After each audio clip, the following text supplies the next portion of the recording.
मामला बहुत बड़ा है, ये इतनी गंभीर खबर है। पाकिस्तान की एक ऐसी जगह को हिट किया गया था कि ये डर पैदा हो गया वो जो न्यूक्लियर एसेट्स हैं कहीं वो चल ना जाएं। न्यूक्लियर एसेट्स की लोकेशंस तमाम चीज़ें फुल्ली टारगेट पे थी और कोई रोक टोक वाला सिस्टम जितना था सारा न्यूट्रलाइज कर दिया होता। भारत ने पाकिस्तान के न्यूक्लियर फैसिलिटीज पे अटैक किया और डैमेज भी किया है। मुझे पता चला कि मेरे मुल्क के हालात खराब कर दिए इस खबर ने। और ये रही न्यूज कि पाकिस्तान के अंदर जो न्यूक्लियर फैसिलिटी है उसके ऊपर हमने हिट किया है। और अभी जस्ट यूनाइटेड स्टेट्स की प्लेन भी लैंड हुई है इस्लामाबाद में, जो माना जाता है उसमें यूएस के डिपार्टमेंट ऑफ एनर्जी जो न्यूक्लियर सेफ्टी मॉनिटर करते हैं उनके लोग आए हुए हैं पाकिस्तान के अंदर।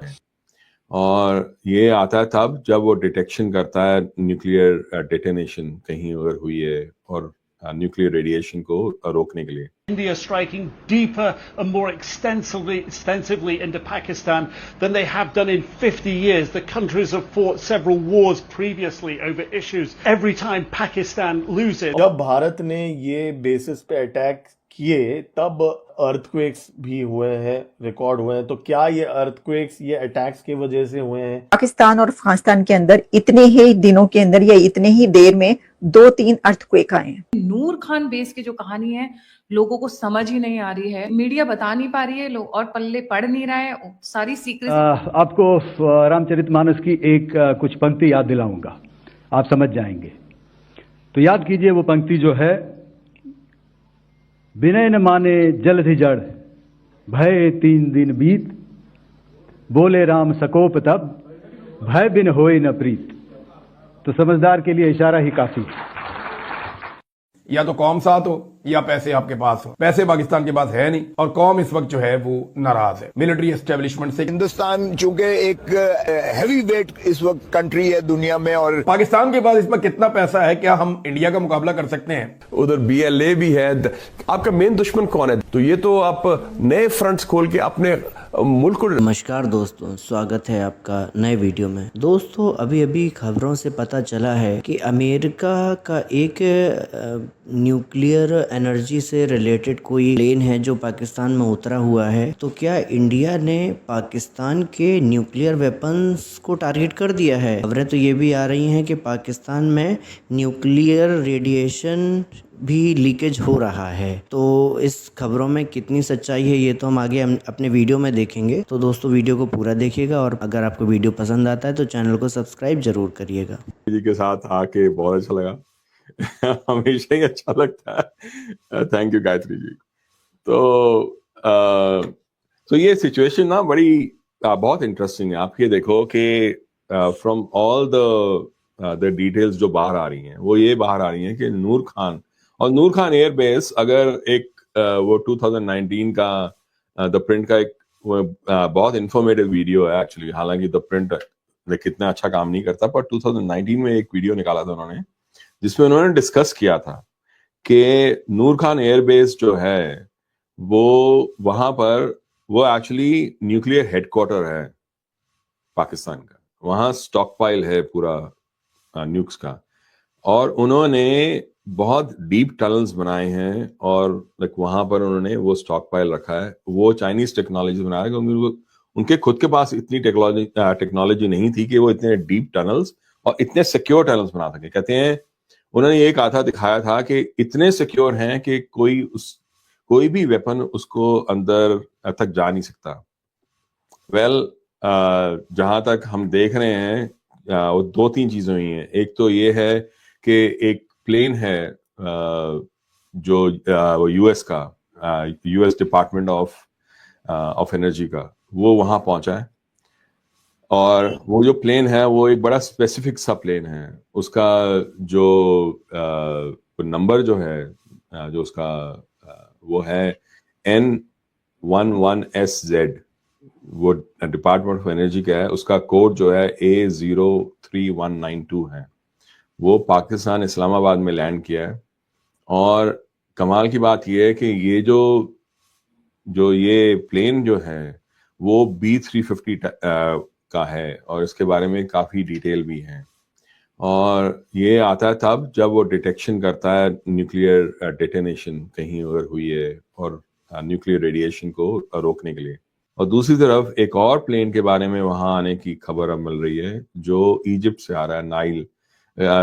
नाइल के एरिया में बहुत ज्यादा बोरॉन जो है वो पाया जाता है। बोरॉन जो है वो न्यूक्लियर रेडिएशन एब्जॉर्ब करता है, तो उसका बहुत बड़ा एक कंसाइनमेंट वहां पर आ रहा है उस प्लेन से। तो अगर हम ये देखें ये पूरा डिटेल और जिस स्पीड से हुआ है, आपको क्या लगता है कि नरेंद्र मोदी, अजीत डोवाल और जो हमारे डिफेंस फोर्सेस हैं वो इतना आगे बढ़ के जब ऑलमोस्ट सब कुछ उन्होंने 11 एयर बेसिस उन्होंने डिस्ट्रॉय कर दी, सडनली अपने हाथ रख दिए? क्या इतना आसान था क्या? कुछ ना कुछ ऐसा कैटास्ट्रॉफिक हुआ है जो इमीडिएट सीज फायर हुआ है, इमीडिएट सीज फायर। कि पाकिस्तान और अफगानिस्तान के अंदर इतने ही दिनों के अंदर या इतने ही देर में 2-3 अर्थक्वेक आए हैं। अब मुझे नहीं पता कि आए या नहीं आए, ये भी मैं आपको बता दूं, लेकिन कुछ जगहों पर मैंने पढ़ा है। तो वो जो अर्थक्वेक आए हैं वो खतरा ही है, यह खदशा ये जाहिर किया जा रहा है कि कहीं कोई न्यूक्लियर टेस्ट ना किया गया हो, जिसकी वजह से ये वाले अर्थक्वेक आए हैं। अब मैं आपको एक और बात बताऊं, इस तरह के कोई अगर टेस्ट किया जाएगा और अर्थक्वेक आएगा, उसका भी अमेरिका को पता चल जाएगा। ठीक है, इतनी कैपेसिटी है अमेरिका की कि वो हर जगह पे कहीं पर भी कोई टेस्ट होगा, कोई ऐसी चीज होगी तो वो फौरन पता चल जाएगा कि यहाँ पर ये हुआ है या होने जा रहा है। तो ये वाली सीरियस सारी चीजें जो हैं ये अब न्यूयॉर्क टाइम्स की इस रिपोर्ट में पब्लिश हुई हैं कि ये जो सीज फायर हुआ है अमेरिका के बीच में पड़ने से, इसके बीच में और पाकिस्तान के न्यूक्लियर के बीच में क्या लिंक है। लेकिन मैं आपको साथ में चलें एक आखिरी पर ही खबर जो है वो ये बताई दूं। वैसे तो खैर हमने सारी इसके ऊपर बात कर ही ली कि अभी जो मीटिंग हुई है इंडिया में, उनकी हाई लेवल मीटिंग ब्रीफिंग, और उसमें उनके प्राइम मिनिस्टर नरेंद्र मोदी और उनके जितने भी हैं अथॉरिटी, उसके जब मीटिंग खत्म हुई है तो उनका मीडिया ये कह रहा है कि उसके अंदर उन्होंने कहा है कि जी गोली का जवाब जो गोले से देंगे, और अभी जो उनका ऑपरेशन सिंदूर है वो खत्म नहीं हुआ, इज नॉट ओवर येट। तो लगता तो ऐसे है कि ये जो सीज फायर है ना, ये सारा बस एक वही था, और उसकी तो वायलेशन कर करके उन्होंने उसकी जो हालत की है, तो वो तो लगता ही नहीं है कि वो जंगबंदी करवाई है, जैसे दोनों तरफ जो है वो हमले हो रहे हैं और चल रहा है। लेट्स सी कि अब क्या होता है, लेकिन हम तो विश ही कर सकते हैं कि जंग में हर कोई लूजर होता है, कोई भी विनर नहीं होता, इस बात का ध्यान रखें। तो चलते हैं, आपसे इजाजत लेते हैं, दोबारा मुलाकात होती है एक और कोई अगर ऐसी इंटरेस्टिंग स्टोरी या कोई Kirana Hill houses some nuclear installation. We did not know about it. Indian फौजी की आदत है और ये लोग मिलने के लिए गए हैं वजीर दिफा को। वजीर दिफा जो है वो राजनाथ हैं इंडिया के, आप सबने उन्हें देखा हुआ है, बड़े सख्त बयानात भी उनके माजी में आते रहे हैं। क्या पाकिस्तान के वजीर दिफा की इतनी औकात है? देखें, इंडिया का वजीर दिफा जो है राजनाथ सिंह, वो खुद से इलेक्शन जीत कर आया है। पाकिस्तानी वजीर दिफा जो है वो ना 2013 का इलेक्शन जीत सका, ना 2018 का, ना 2024 का। तीनों मरतबा वो जर्नलों को टेलीफोन करके उनकी मिन्नतें करके, और खुद वो बता चुका है, ये कोई ढकी छुपी बात नहीं है। वो खुद उसने कहा कि मैं ख्वाजा आसिफ ने अपने मुंह से कहा कि मैंने जनरल कमर जावेद बाजवा को फोन करके अपनी सीट ली। तो अब ये भारत के अंदर आप ये देखें कि ये हैसियत है उनकी आर्मी की कि उनकी आर्मी का सरबराह आता है वजीर दिफा को ब्रीफिंग देने के लिए उसके घर पे, और कोई प्रोटोकॉल नहीं है। यहां पे पाकिस्तान का वजीर दिफा उस प्रोटोकॉल के अंदर फंस जाता है ट्रैफिक में, जहां से आर्मी चीफ गुजर रहा होता है। और यह वाकया बाकायदा रिपोर्ट हो चुका है कि ख्वाजा आसिफ ट्रैफिक के अंदर फंस गए। फंसने की वजह यह थी कि उनका जो सबऑर्डिनेट है या उनका जो जूनियर है, जो उनके अंडर में काम करता है, वो सड़क के ऊपर से गुजर रहा था। तो पाकिस्तान जो है वो एक ऐसे मिलिट्री स्टेट बन चुका है, हम इसको डिनाई नहीं कर सकते। और देखें, ये अब आप डिनाई करने की गुंजाइश भी नहीं है ना। जो टाउट्स हैं या वो लोग हैं जो मिलिट्री के बयानिए को आकर टीवी चैनल्स के ऊपर बयान करते हैं, जो दिन रात उनकी बातें करते हैं, उनकी ख्वाहिशात को बताते हैं, वो अब खुलकर कहना शुरू हो गए हैं। इसके बाद ये सिलसिला हमेशा के लिए बंद होना चाहिए ताकि पाकिस्तान भी इंडिया की तरह एक बड़ी मईशत बन सके, ताकि पाकिस्तान भी इंडिया की तरह एक खुद मुख्तार मुल्क बन सके, ताकि पाकिस्तान भी इंडिया की तरह एक ऐसा मुल्क बन सके जहां जमहूरियत हो, ताकि पाकिस्तान भी इंडिया की तरह एक ऐसा मुल्क बन सके जहां पे सिविलियंस की हुक्मरानी हो, ना कि वहां पे फौज हुक्मरानी करे। मैं आपको चंद चीजें बताया दूं ना। देखें, जब अवाम फौज के साथ खड़ी हो ना, फिर तो परवाही नहीं होती। चाहे आप गरीब हैं, चाहे अमीर हैं, फिर आप लड़ाई जीतते हैं, फिर आप कमाल किस्म की लड़ाई लड़ते हैं। जब अवाम फौज के साथ खड़ी होती है, फौज का मोराल ही कुछ और होता है। लेकिन जब अवामी कुव्वत पीछे से निकल जाए, अवामी सपोर्ट निकल जाए, तो फिर फौज के अंदर लड़ने की वो सकत रहती नहीं है, या वो सपोर्ट जब ना होना तो मजा नहीं आता लड़ने का।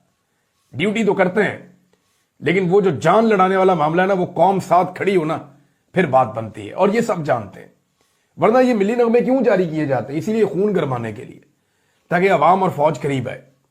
ये ड्रामास क्यों बनाए जाते हैं, ये फिल्में क्यों बनवाई जाती हैं? ये सारे काम डेलिबरेटली किए जाते हैं ताकि अवाम और फौज का रिश्ता गहरा हो जाए, क्योंकि इस रिश्ते की कीमत वो हर शख्स जानता है जिसने लड़ना है अपने मुल्क के लिए, कौम के लिए। लेकिन जब कौम दूर हो जाए तो फिर मुश्किलात बढ़ती हैं, फिर नहीं उस तरह लड़ा जाता, या वो मामला नहीं होता। अब मैं आपको ये बताता हूं कि अगर तो आपके साथ कौम खड़ी है फिर तो ठीक है, अगर नहीं खड़ी तो फिर आपके पास बहुत पैसा होना चाहिए लड़ाई लड़ने के लिए, क्योंकि लड़ाई पैसे से होती है। पैसे से आप हथियार खरीदते हैं, जदीद से जदीद हथियार खरीदते हैं, पूरी दुनिया के अंदर आप लॉबिंग करते हैं, दुनिया को आप कंट्रोल करते हैं, सब कुछ आप कर लेते हैं। पैसा आपके पास होना चाहिए। तो पाकिस्तान के पास इस पर कितना पैसा है, क्या हम इंडिया का मुकाबला कर सकते हैं? कुछ आदादो शुमार मैंने निकाले, आपके साथ मैं शेयर करता हूं। 1960 से मैंने ये डाटा देखना शुरू किया। जीडीपी कहते हैं किसी भी मुल्क की तमाम चीजों को, यानी एक मुल्क टोटल एक साल में जितनी कमाई करता है, आसान अल्फाज में उसको जीडीपी कहते हैं। जो इंडिया का जीडीपी है वो 3.588 ट्रिलियन की है इस वक्त, यानी 3588 अरब डॉलर, 3588 अरब डॉलर की जीडीपी है इंडिया की। और पाकिस्तान की जीडीपी उससे 10 गुना कम है, यानी पाकिस्तान की जीडीपी को आप 10 से ज़रब दें तो भी इंडियन जीडीपी नहीं बनती, 11 से ज़रब आपको देनी पड़ेगी। और 337 अरब डॉलर पाकिस्तान की जीडीपी है 2024 की। तो पाकिस्तान बहुत पीछे रह गया। पहले पाकिस्तान इंडिया से कुछ पीछे था, आज बहुत पीछे रह गया। इंडिया के जो रिजर्व्स हैं इस वक्त, जो पैसा उनके पास पड़ा हुआ है, वो 700 अरब डॉलर्स है, 700 बिलियन अमेरिकी डॉलर्स। जबकि पाकिस्तान के पास इस वक्त जो रिजर्व पड़े हुए हैं, पैसा जो पड़ा हुआ है जिसे पाकिस्तान खर्च कर सकता है, वो 10.7 अरब डॉलर्स है। अब डायरेक्टली हमने 20 अरब डॉलर चाइना से और कोई 8-9 अरब डॉलर जो है वो यूएई और सऊदी अरब वगैरह से लिया हुआ है, और वो हम रोल ओवर करवाते चले जा रहे हैं। ये आलमी कर्जों के अलावा ये पैसा है। तो हमारे पास मांगे तांगे के 10 अरब डॉलर पड़े हुए हैं खजाने में, जबकि इंडिया के पास इस वक्त 700 अरब डॉलर पड़े हुए हैं खजाने में। कितना फर्क है देखें आप। फिर 2024 में भारत ने जो एक्सपोर्ट्स किए पूरी दुनिया के अंदर, जो अपनी मसनूआत बनाकर पूरी दुनिया को बेचा है माल अपना, तो भारत के एक्सपोर्ट्स हैं 698 अरब डॉलर्स। अंदाजा कीजिए आप, 698, लगभग 700 अरब डॉलर की इनकी एक्सपोर्ट्स हैं ये भारत की 2024 में। पाकिस्तान की जो टोटल एक्सपोर्ट्स हैं 2024 में वो 30 अरब डॉलर की हैं। यानी आप कोई मल्टीप्लाई करें इसको 20-25 से, तो फिर जाके आप भारत के बराबर पहुंचते हैं। भारत की जो एक्सपोर्ट्स हैं वो पाकिस्तान से इतनी ज्यादा है, हम 30 अरब डॉलर पे हैं, वो 700 अरब डॉलर पे है। ये फर्क है एक्सपोर्ट्स का। इंपोर्ट का भी देख लेना, दुनिया के साथ आपके रिलेशन में ये भी होता है ना कि आप दुनिया से क्या खरीदते हैं, कितना पैसे की आप सामान लेते हैं, दुनिया आपको बेचना चाहती। बड़ी मार्केट कौन सी है? जो बड़ी मार्केट है, लोग उधर फोकस करेंगे कि ये ज्यादा लोग हैं, बड़ी मार्केट है, ज्यादा चीजें हमसे खरीदते हैं, ये हमारा ग्राहक है, इसका हमने ख्याल रखना है, ये तो हमारी दुकान पे ही नहीं आता, इसका हम क्यों ख्याल रखेंगे? तो मैं आपको मिसाल देके समझा रहा हूं फिर दुनिया क्या सोचती है।